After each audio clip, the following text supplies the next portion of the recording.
I spent the rest of the night researching murders in 1958 on the south side of Chicago and couldn't even find the name Amanda. Could Mom have made it up? I mean, she was 10 years old in 1958. Maybe this was a story she crafted. But knowing Mom like I did, it just didn't seem like something she'd ever do. She loved to read, but she wasn't a storyteller. And there was something else. Wasn't it Larry that said they didn't cover the news in black neighborhoods like they did in white ones in the 1950s? Could this be one of those stories? There was something about the way Mom wrote it, something that made it feel like the things she wrote were real. I had a few hours before the sun came up, a few hours before I needed to drive Mom's remains to Mount Shasta. Reading more might provide other clues, maybe something I could research and confirm. I opened the notebook to the next chapter, titled, Who Killed Amanda?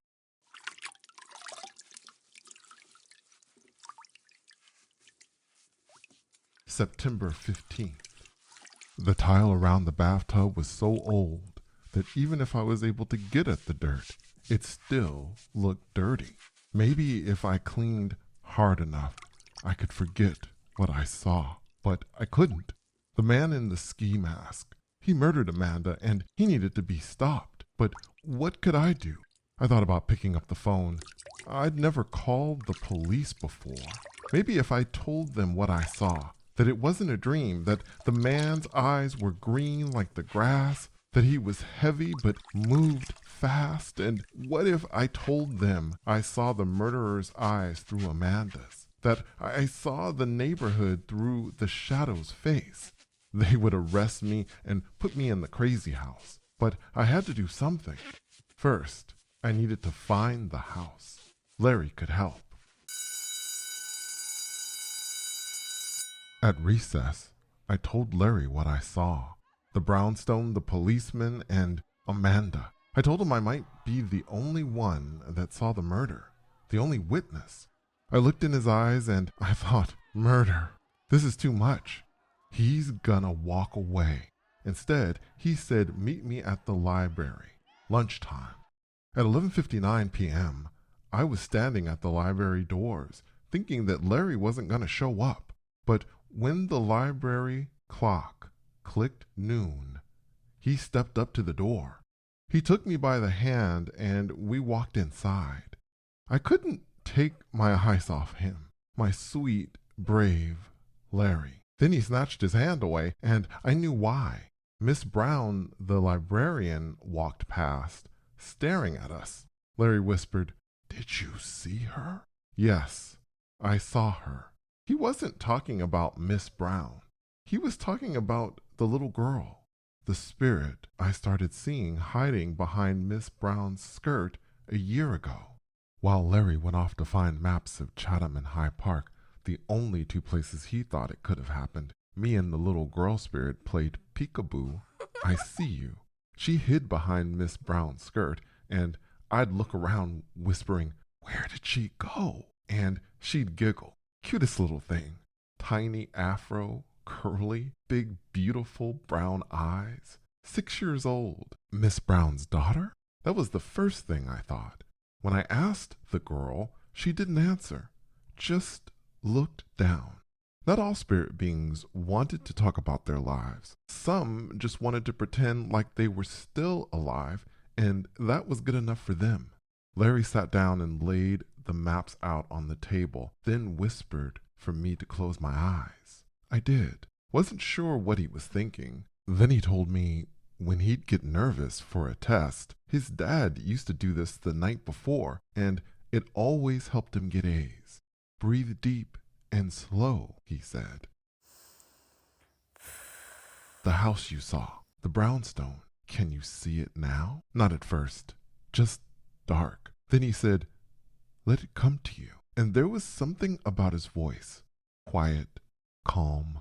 I could see it, barely at first, but more and more clear. The police lights, the woman screaming no, the policeman carrying Amanda out, but it was frozen like time had stopped. And I heard his voice say, "Do you see any street signs?" I didn't. Just the red brick brownstone and a big black pot with a plant sitting near the front door. I tried to turn and see other things, but when I did, everything started to fade. Larry said, "You don't have to concentrate, Lucy. Just let it come to you." I tried. I tried as hard as I could, but lunch couldn't be over that fast. I opened my eyes and Miss Brown was standing over us. If we weren't going to check out anything, then we had to go. Larry checked out the maps. He'd also written down bus number 5 and the schedule. He said we could try again tomorrow, and we left. That night, I helped 6 of my brothers with their math, swept the kitchen floor, did dishes, and changed little Ronald's diapers. And even though I was doing it, it didn't feel like I was. My brain was somewhere else. I needed to get to the murder scene, but I wasn't gonna get there tonight. I went to get my school books out of my room and sat down on the couch. 9:15 p.m. Finally, I could get my homework done. I looked at my math book first, and it was vibrating. Never in my life had I seen anything like that. I picked it up and held it to my ear. Was there something alive in there? I never liked bugs. Was there a bug that made your books vibrate? If there was such a thing, it wouldn't surprise me if it was something from this place. I shook the book, then smashed the cover and the back together as hard as I could. If it was a little critter, it would be crushed. But that didn't do anything. It just kept vibrating. Well, I opened it nice and slow and saw one of the maps Larry had checked out from the library. When I saw it, the book stopped vibrating. I opened it. The map of High Park. There was a dark line that traced a path from where I was on 44th and Princeton to Woodlawn and 53rd Street in High Park. I knew I didn't draw it, and Larry didn't either. So who did? I took a closer look, and the line wasn't drawn with ink or pencil. I touched it, and my fingers passed right through it. It was shadow. On top of the map was scratch paper that Larry had written the bus schedule on. There was a bus leaving at 9:45 p.m. I looked at the clock in the kitchen. 35 minutes after 9. I jumped off the couch. I had 10 minutes. Little Ron. I ran into the room. The rest of the house was asleep except for Paul, who I could hear talking to his girlfriend on the phone. I laid down with the baby and Melvin. I swear an atomic bomb couldn't wake that boy up. Little Ron stopped crying. I had to go, but how? Looked around. There was an old teddy bear. I got it when I was 6 for Christmas. Got up and Ronald started up again. He was gonna wake everybody up. Searched my closet. Old underwear and socks. Yuck. Finally, a plastic bag full of quarters, nickels, dimes, and pennies. Money I had earned for passing out flyers for Pastor Brooks at the church. I put that to the side and kept looking. Saw a furry little leg sticking up from under a pair of holy underwear. I grabbed the leg and pulled out the teddy bear. The eyes were missing, but little Ron wouldn't care. I laid back down with him. I was gonna give it 3 minutes. That would give me 5 to get downstairs and catch the bus. Ronald fell back asleep. Fast as I could, I pulled away and put the teddy bear into Ronald's arms. He hugged it. I watched him for a few seconds. Didn't wake up. I grabbed coins, Melvin's winter coat from the closet, and the map. Walked fast as I could down the steps without making a sound. My brothers slept like bricks, but Mama's ears were always listening. Then through the back door, outside. Surprised myself how fast I could move with a cane down those steps. I had 2 minutes to get there. Then I thought, would the bus driver even let me on? 10-year-old crippled colored girl riding the bus at this time of night. I got to the bus stop, out of breath, and looked down the street. No headlights. I must have missed it. Sat down on the bench. It was cold. I shouldn't have come. and from way down the street, I could see big, round headlights. I stood up and I could feel my heart against my chest. The man driving had thick gray hair and even thicker glasses. When I stepped up and dropped 5 cents in, he never even looked at me. I walked to the back. Then I sat down and unfolded the map. I was going to have to thank the shadow next time I saw it. I was sure that's who was doing this. Out of the corner of my eye, I saw a woman walking toward me, chewing like a cow chews cud. She was wearing what looked like a shiny black wig with tiny gray hairs sticking out of the edges. And I was praying, please don't come over here, because I already knew what she was. I had other things on my mind, and I did not have time to waste listening to this lady go on and on about the life she had when she was in this world. She sat down next to me and smiled. "I'm Miss Montgomery," she said, chomping away, "and I think we need to talk." I didn't want to look crazy, so I spoke to Miss Montgomery in my head. "Ma'am, I'm very tired," I told her. "I'm sorry that you don't like being dead, but there's nothing I can do about that." And while I was speaking to her in my thoughts, Miss Montgomery smiled bigger, and I just didn't understand.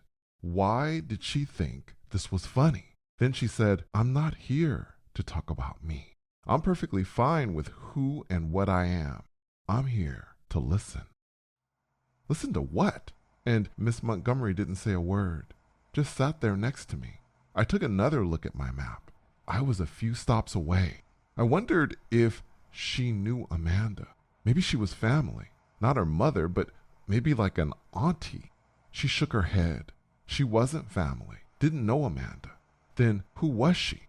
1 stop to go. I hoped this might be the last time I saw Miss Montgomery. She heard that thought too, but I didn't care. She was strange, and I had more important things to worry about. "But this is important," she said as the bus was slowing down. "There's a lot inside you.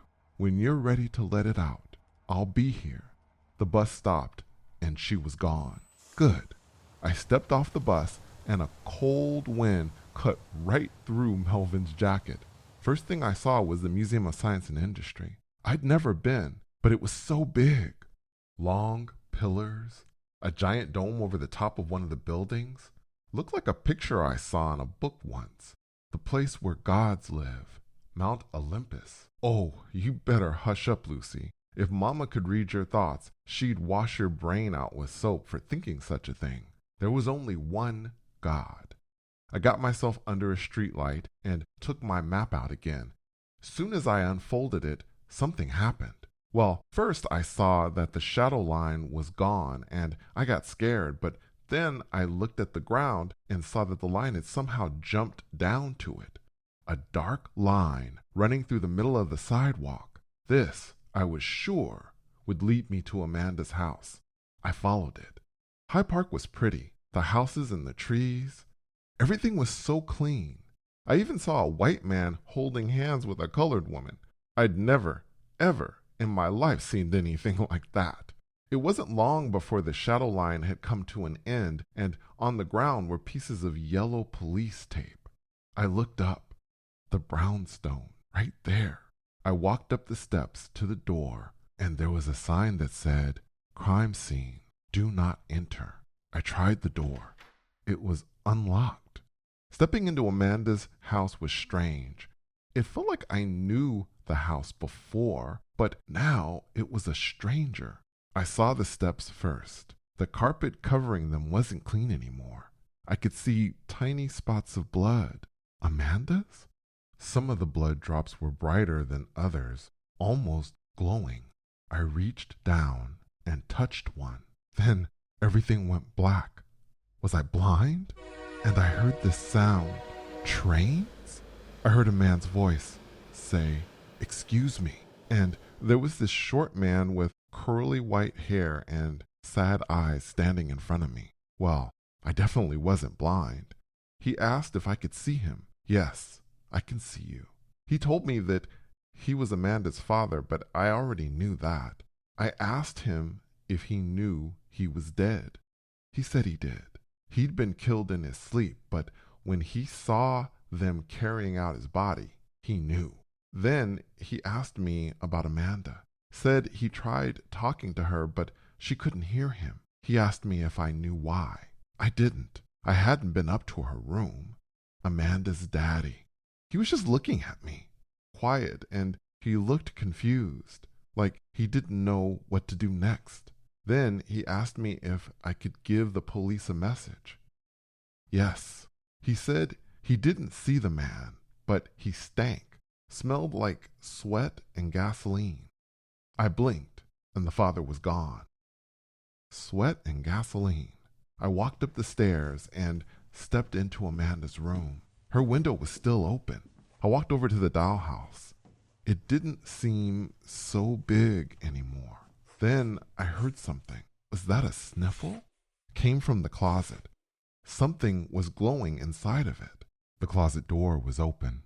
I could see someone tiny, balled up, arms hugging legs in pink pajamas. I couldn't see her face, but I did see her hair. Good hair, not nappy.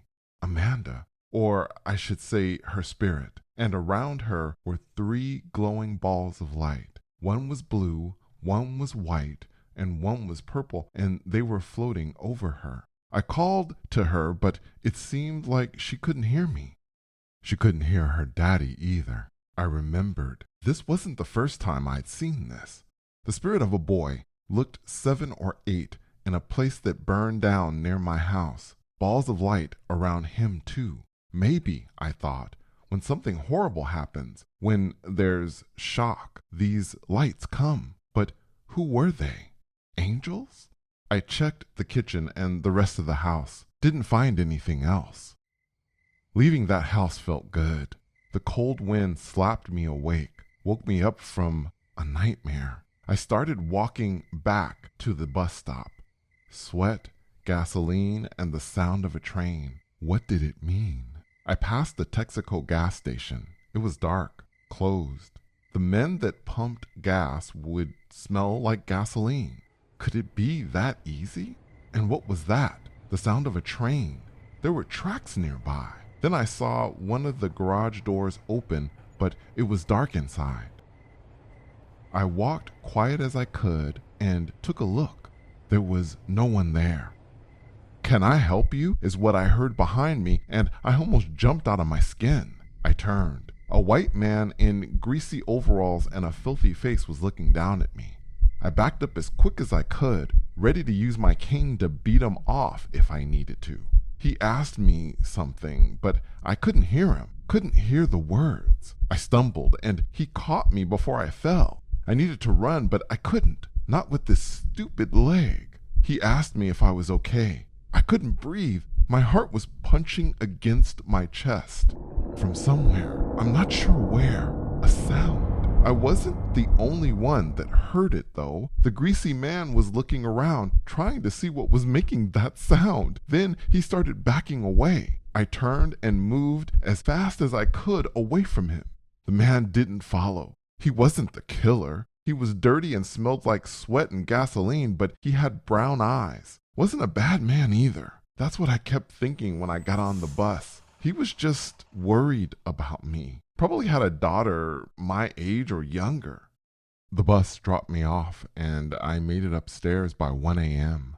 What was that sound? The greasy man had heard it, scared him. It sounded like something not from this world, like a monster. Maybe the shadow knew.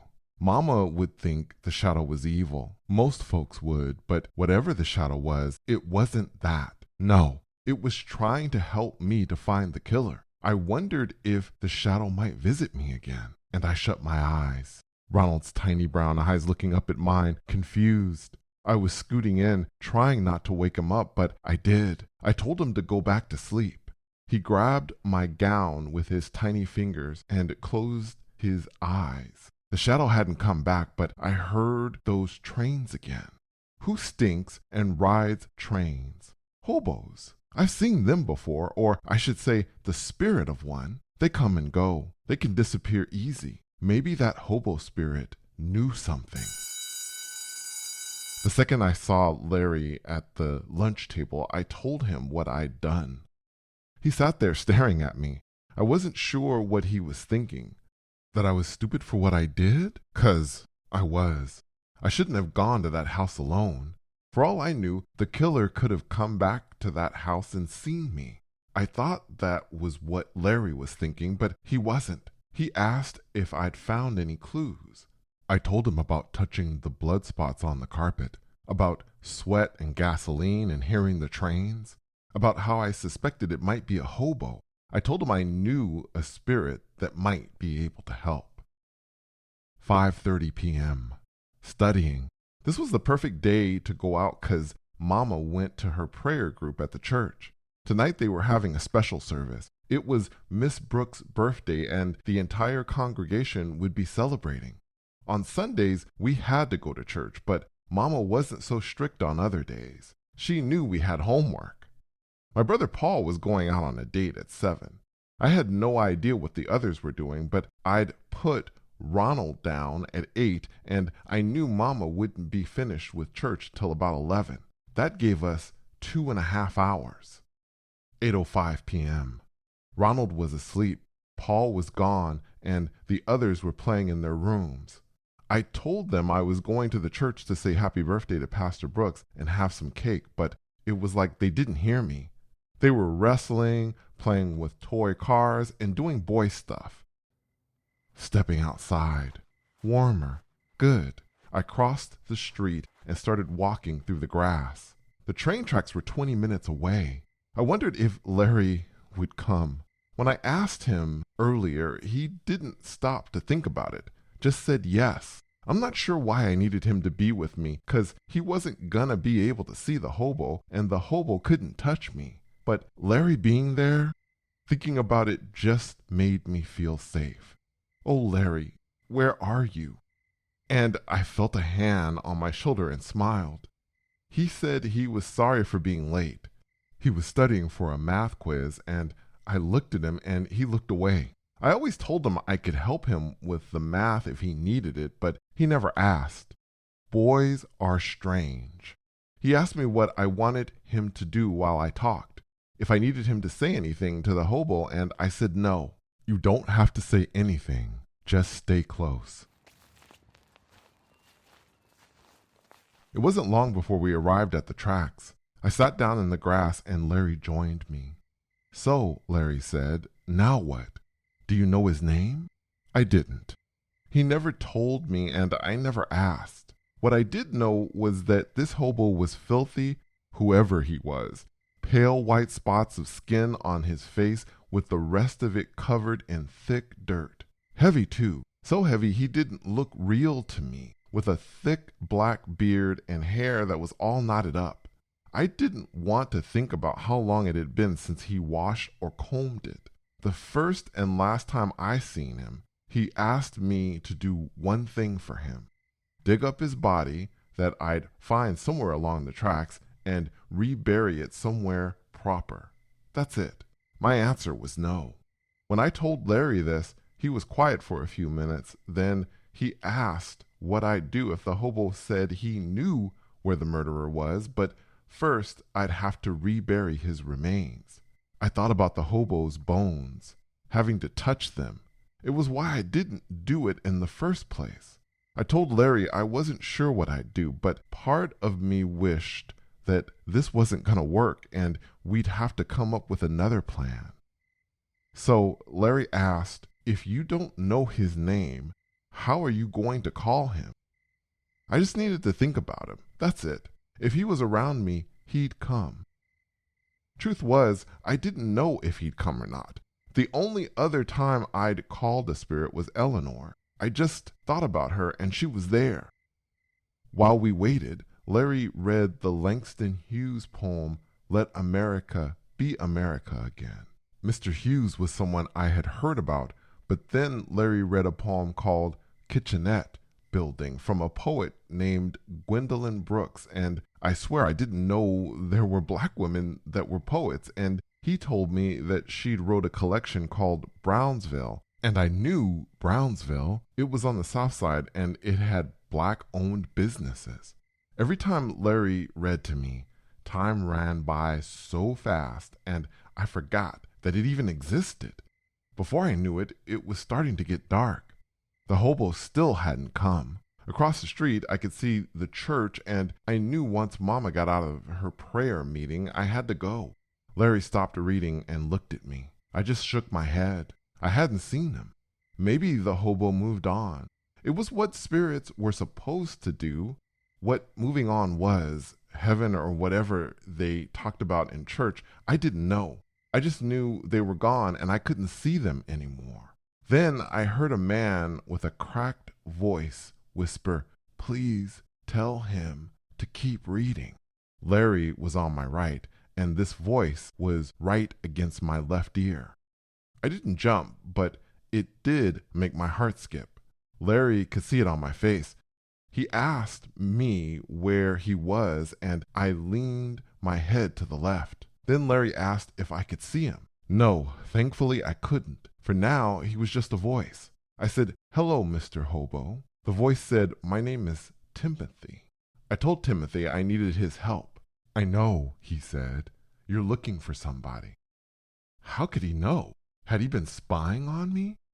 "When I was alive," Timothy said, "I killed only when I needed to kill, and I never, ever would have killed a child."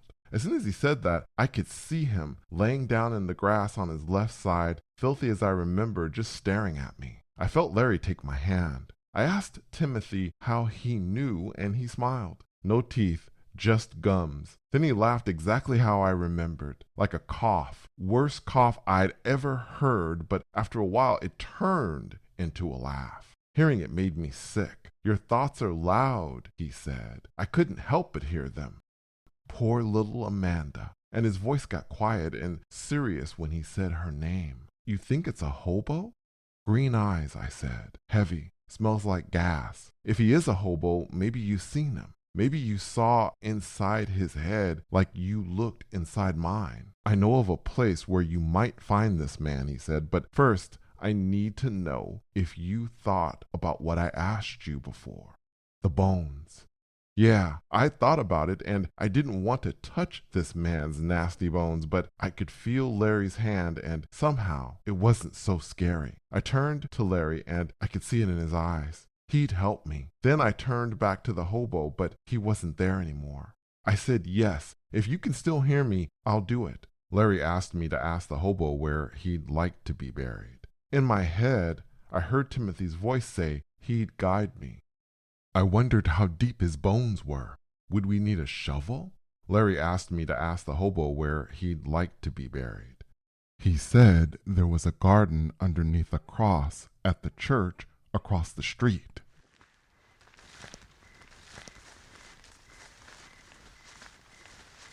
I'm not sure how long we walked along the tracks. An hour, maybe two. The only thing I did know was that the darker it got, the more I wanted to go home. I wasn't going to be looking for those bones in the moonlight. At one point, just as it was getting hard to see, Timothy said, "Stop." We did, and he told us exactly where to dig. There was a place just across the grass that used to be a playground, but the monkey bars, slides, and swings were rusted and cracked. Larry got on his knees and started digging with his bare hands. I got down beside him and did the same. I thought about Mama. If she saw what I was doing, I wouldn't be able to sit for weeks when she got finished with me. Talking to the dead. I tried telling Mama once when we were doing dishes. She was washing and I was drying. She was singing a church song, and I asked her if she'd ever seen a spirit before, but Mama kept singing and said something about the Holy Spirit. I didn't ask her again. It wasn't long before I felt something in the dirt. Something solid. A bone. I stopped and looked at Larry.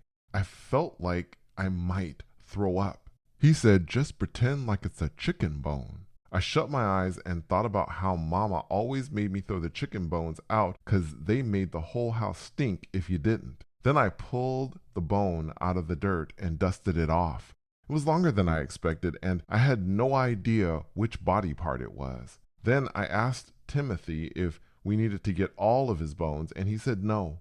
A few would be fine. Just then, Larry found the skull, and I heard Timothy say, "That's enough. Chicken bones." I kept saying it over and over again in my head as we carried them. Chicken bones, chicken bones, chicken bones. It was dark by the time we got to the church. Thankfully, the service hadn't ended. I could still hear them singing. We got into the garden, looked around, then me and Larry dug a hole and quickly buried the bones. I wanted to leave right after, but Larry stopped me. He got on his knees and asked me to do the same. Then he said a prayer for Timothy. I swear I'd never prayed with anybody but Mama, and I was surprised. I didn't think Larry prayed.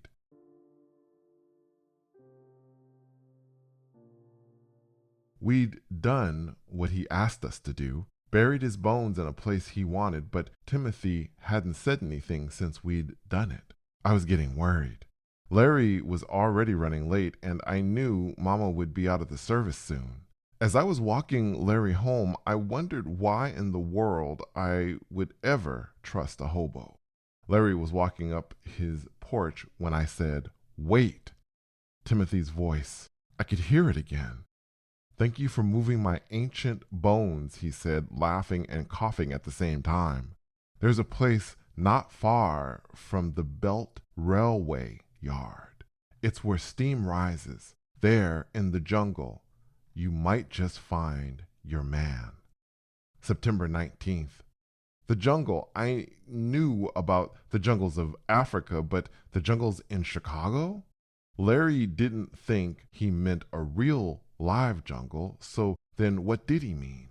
For days at lunch and during recess, we talked about it all. How we'd get there. 3 different buses. That's how many it would take to get to the train yard. There were security guards, but Larry said they were lazy. His father had taken him to that train yard once because he loved trains, but Larry didn't. He remembered the security guards sitting around eating potato chips and candy. But what about the jungle? Larry got a book about hobos in the library, and he found Hobo Jungle. It was the place where hobos set up tents, like a city. September 23rd. Today is the day. I've already told Mama that I'm going to go pass out flyers for Hope Baptist Church after school. Mama was always happy when I told her about it. She said not to get home too late, but I knew she'd be asleep when I got home, so I wasn't worried about the time. I felt guilty. She trusted me, and I almost never lied to her, but today would have to be one of those days. I had enough change from passing out flyers from the church to pay for me and Larry to ride the bus. We caught the first bus after I finished dinner at 5, and along the way, Larry kept making me promise not to try anything if I recognized the man. He had this look in his eyes that I don't think I ever saw. I think he was really worried. If we saw the killer, we'd go right to the police. It took us 2 hours to get to the yard. And when we stepped off the bus and looked at it, the trains and the tracks just went on and on forever. I've never seen so many trains in my life. Nothing but trains and tracks. No hobos that I could see, though. There were security guards, but they weren't paying much attention to anything, mostly eating snacks, and that was making me hungry. We started walking through the grass. Where were these hobos? We'd walked for almost a half hour and hadn't seen anything. Then, a long ways off, I could see steam rising up through some trees. And were those tents? Larry looked at me and said, "Welcome to the jungle."